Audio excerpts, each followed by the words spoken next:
I was planning to murder him.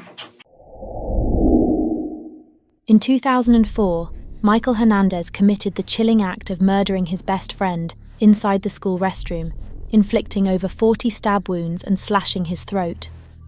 Michael Hernandez, along with Jaime Gough and Andre Martin, were close friends and students at Southwood Middle School in Palmetto Bay. Michael, known for his gifted intellect, seemed to have a typical upbringing and stable home life, but his classmates portrayed a starkly contrasting image of him. By the name of Jaime or Jaime Gough? Yes, I do.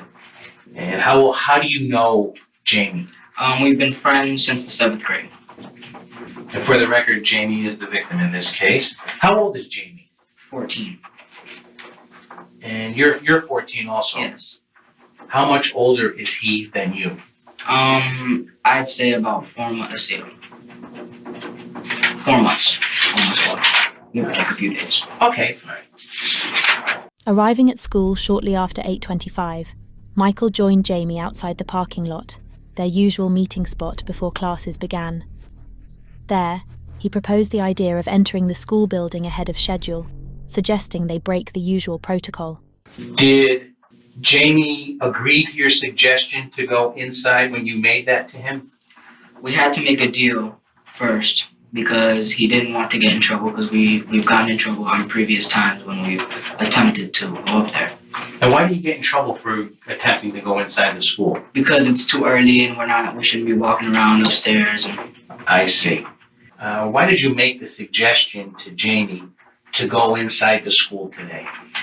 I was planning to murder him. Yes, you heard correctly.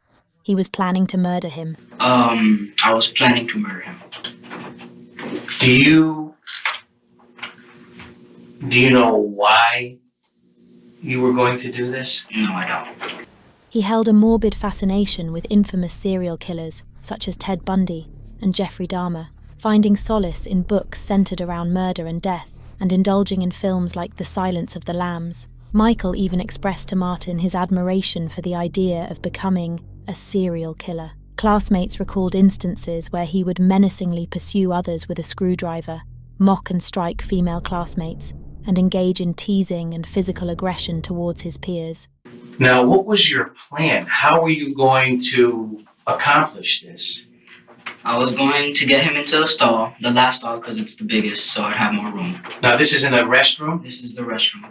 They made their way to the second-floor boys' bathroom near the media center and the gifted history class. Michael persuaded his friend to enter a bathroom stall. Claiming he had something to show him, he directed his friend to face away, hinting at a surprise, and then proceeded to put on the latex gloves. It was during this moment that he elaborated to the detective on the methodical planning of his best friend's murder. Okay, I was talking to him and I told him, all right, now I have to put my hand over your mouth. Okay.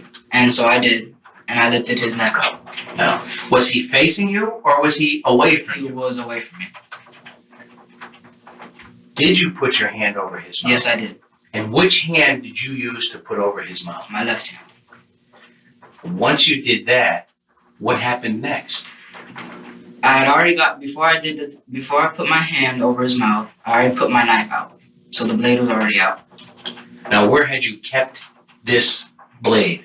I had kept it in my jacket pocket. And what color jacket did you have on today? I had a red jacket. Now, is this the same clothing that you're wearing?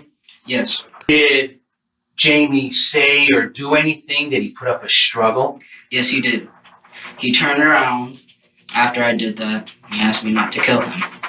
So I told him, okay, I'm not going to if you cooperate. Okay. Which was a lie. Right. And so I realized that the stall door was open, so I locked it. Yes. And then I turned him around again and proceeded to stab him. And where did you stab him, Mike? I'm not positively sure, but I'm guessing around the jugular vein right around here. Okay. That's what I was aiming for. Did you stab him anywhere else on his body? Just basically the back of the neck, all through the neck. Okay. And once in the temple, and I think I sliced him here. And that would be on the left side of his face? Yes, the left side of the face. Now, after you did that, what happened? I left I took my gloves off and I flushed them down the toilet. Okay. Okay. I left and I went to go clean myself off. People were coming in, and so I left that bathroom and went to the other one downstairs. Okay, let me stop you here. He headed downstairs to clean himself up in the first floor bathroom, discreetly stowing the knife and jacket inside his book bag, with the knife concealed in a hidden compartment. He disposed of one pair of gloves by flushing them down the toilet, while the other pair was discovered in his bag. Before launching the attack on his friend, he took off all his jewellery, tucking it into one of his pockets, though he inadvertently lost one of his rings during the altercation. Or did you notice anything unusual when you put your hand in your jacket pocket after the incident? Yes, one of my rings was missing. And which ring was that? It was the ring on my right ring finger. So, what did you do? I went back upstairs to find the ring. There was a witness there saying that someone was in that stall. 2 other students stumbled upon the body and promptly alerted the security guard, leading to the immediate involvement of the police and the implementation of a lockdown at the school. It was during this chaotic moment that Michael was identified as the individual who had exited the bathroom shortly before the discovery of the body. I went to go look, having known what was there. And I saw my ring and picked it up and then left. Okay. Had you gone up there actually to check to see if Jamie was okay? No, I did not. It was strictly to check on your ring. My ring, yes. And why did you want to recover your ring? Because I value my jewelry. Okay. Do people know that you wear that type of ring? Yes. Many people know I wear this type of jewelry. Could someone have identified you because of the lost ring? Yes, they could have identified this ring, definitely. Okay. When you went back upstairs to go back or into the bathroom to look for your ring, Yes. who is the individual that told you someone was in the stall? I'm not sure of his name. Had you had planned to do this to Jamie? Yes, I did. How long have you had this plan? A little under a week. And is there any specific reason why you planned this? No, there's not. Originally intending to carry out the murders on his 14th birthday, February 2nd, Michael's plan encountered a hitch. His intention was to kill both Jamie and Andre, his other close friend. However, Andre declined to enter the bathroom stall with him, disrupting Michael's initial plan. Undeterred, Michael resolved to proceed with his sinister agenda the following day, February 3rd, 2004. What were your intentions yesterday? My intentions yesterday were to kill Andre. The same way that I killed Jamie today, except for the fact that I was going to stab him in the back and stab here, and that would have been it. Who was this you were going to do it to? I was going to do this to Andre. Today, before this happened to Jamie, what were your intentions going to be if Andre should have shown up? I would have talked him into coming to the bathroom with me, coming into the stall. Then I would have proceeded to slit his throat and stab him continuously until he died in the neck area. Yes. And then I would have left him there. Yes. Then gone back downstairs and talked Jamie into coming upstairs. Lured him into the other bathroom and slit his throat and stabbed him in the neck. Okay.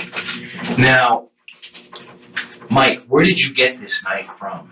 I have a knife collection. Uh-huh. I've been collecting knives, and as I said, my dad has a store, and so I asked him for some knives. This was before I was going to do this. Yes. And I asked him for some knives, and he's like, all right, you can take them. Because I wanted a not switchblade, but like a knife that can come out I easily. think they call them gravity knives. During the investigation, authorities discovered a journal belonging to Michael, containing a disturbing list of individuals he wished to murder, among them Andre, Jamie, and even Michael's own oldest sister. Shockingly, the journal also contained a chilling mission statement, expressing Michael's twisted desire to cleanse the planet through his acts of killing. Let me ask you this. Is there any particular reason why you did this to Jamie? No, there's not. Did he offend you in any way? No, he did not. Did he harm you in any way? No, he did not. Mike, you know the difference between right and wrong, correct? Yes, I do. Do you think what you did is right or wrong? No, I don't. Well, what don't you think? I think it is neither right, but I don't think it was wrong. Do you know what you did is wrong? Yes, I do. Okay, it's something like this, Michael. Yes, it is.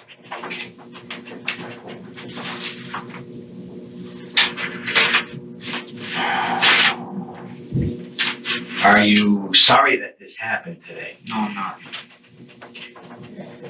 And this was an unprovoked attack on Jamie? Yes, it was. In 2008, jury rejected Michael's plea of insanity, finding him guilty of the first-degree murder of Jamie, resulting in a life sentence without the possibility of parole. Michael was also convicted of the attempted first-degree murder of Andre, receiving a 30-year sentence. In 2012, the Supreme Court ruled against automatic life sentences without parole for juveniles, which was mandated by Florida law.